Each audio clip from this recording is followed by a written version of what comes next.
తెలుగు రాష్ట్రాల్లో కోళ్లకు avian influenza H5N1 blood flu వేగంగా సోకుతుంది. ఈ క్రమంలో పశ్చిమ గోదావరి జిల్లాలో ఒక వ్యక్తికి బ్లడ్ ఫ్లూ సోకిందనే వార్త గురువారం కలకలం రేపింది. దీంతో ప్రజలు బొంబేలెత్తిపోయే పరిస్థితులు నెలకొన్నారు. ఈ క్రమంలో రాష్ట్రంలో ఇప్పటి వరకు మనుషులకు బ్లడ్ ఫ్లూ నమోదైన ఘటనలు చోటు చేసుకోలేదని వైద్య శాఖ స్పష్టం చేసింది. ప్రజలు ఆందోళన చెందాల్సిన పని లేదని వైద్యులు భరోసా ఇస్తున్నారు. పక్షుల నుంచి మనుషులకు బ్లడ్ ఫ్లూ సోకే అవకాశం అత్యంత అరుదుగా ఉంటుందని స్పష్టం చేశారు. వ్యాధి బారిన పడిన పక్షులకు దగ్గరగా ఉండే వ్యక్తులకు అరుదుగా ఈ వైరస్ సోకే అవకాశం ఉంటుందని, మనుషుల నుంచి మనుషులకు సోకే సందర్భాలు లేవన్నారు.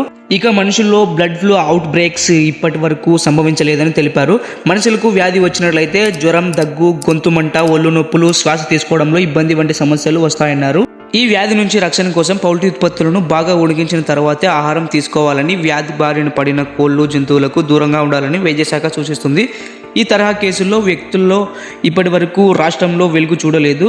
గత 10 ఏళ్లలో దేశవ్యాప్తంగా 2 H5N1, 2 H9N2 కేసులు వెలుగు చేశాయి. 2019లో మహారాష్ట్రలో 1, 2021 జూలైలో హర్యానాలో 1, గతేడాది ఏప్రిల్, మే నెలల్లో పశ్చిమ బెంగాల్లో ఒక్కొక్కటి చొప్పున 2 కేసులు నమోదయ్యాయి. 2003 నుంచి 2023 వరకు పశ్చిమ పసిఫిక్లో 248 కేసులు నమోదయ్యాయి. ప్రపంచవ్యాప్తంగా గతేడాది 60 కేసులు నమోదైనట్లు వెల్లడైంది. కర్నూలు జిల్లాలో 15 బాతులు మృతి చెందగా వాటికి బ్లడ్ ఫ్లూ లేదని అధికారులు నిర్ధారించారు. తూర్పుగోదావరి, ఏలూరు, పశ్చిమ గోదావరి, ఎన్టీఆర్ జిల్లాలో బ్లడ్ ఫ్లూ కారణంగా కోళ్లు మృత్యువాత పడ్డాయి. ముందస్తు జాగ్రత్త చర్యల్లో భాగంగా ఆయా జిల్లాల్లోని కోళ్ల ఫారాల్లో పనిచేసే సిబ్బందికి వైద్య శాఖ టెస్టింగ్ చేస్తోంది. బుధవారం నాటికి 584 మందిని టెస్టింగ్ చేశారు. తూర్పుగోదావరి జిల్లాలో 18 మంది నుంచి నమూనాలు సేకరించి కాకినాడ రంగరాయ కళాశాలలో పరీక్షించగా నెగిటివ్గా నిర్ధారణ అయింది. మరోవైపు విజయవాడ, కర్నూలు, విశాఖపట్నంలో బోధనాసుపత్రిలో 10 పడకల ఐసోలేషన్ వార్డులను అందుబాటులో ఉంచారు. రాష్ట్రంలో 2-3 జిల్లాల్లో కోళ్లకు వ్యాపించిన బ్లడ్ ఫ్లూ వ్యాధిని నివారించేందుకు ప్రభుత్వం కట్టదిట్టమైన చర్యలు తీసుకోబోతుందని, దీనిపై ప్రజలు ఆందోళన చెందాల్సిన అవసరం లేదని ప్రభుత్వ ప్రధాన కార్యదర్శి కె. విజయానంద్ స్పష్టం చేశారు.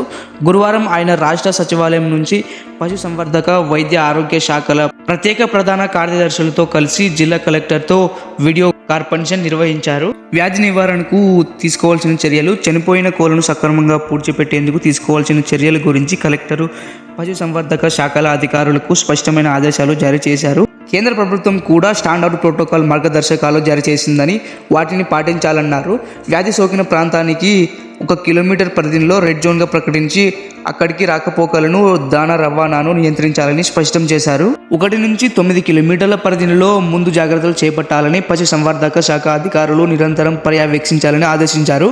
ఈ విషయంలో ప్రసార మాధ్యమాల్లో ఏవైనా తప్పుడు వార్తలు వస్తే ఆందోళన చెందొద్దని, అలాంటి వార్తలు ప్రసారం చేసిన వారిపై చర్యలు తీసుకోవాలని సూచించారు. బ్లడ్ ఫ్లూ సోకిన ఏలూరు జిల్లా బాదంపూడి, పశ్చిమ గోదావరి జిల్లా వేలూరు, కానూరు, ఎన్టీఆర్ జిల్లా గంపలగూడెం ప్రాంతాల్లోని 5 పౌల్ట్రీలు చేపట్టిన చర్యలపై ఆయన ఆరా తీశారు.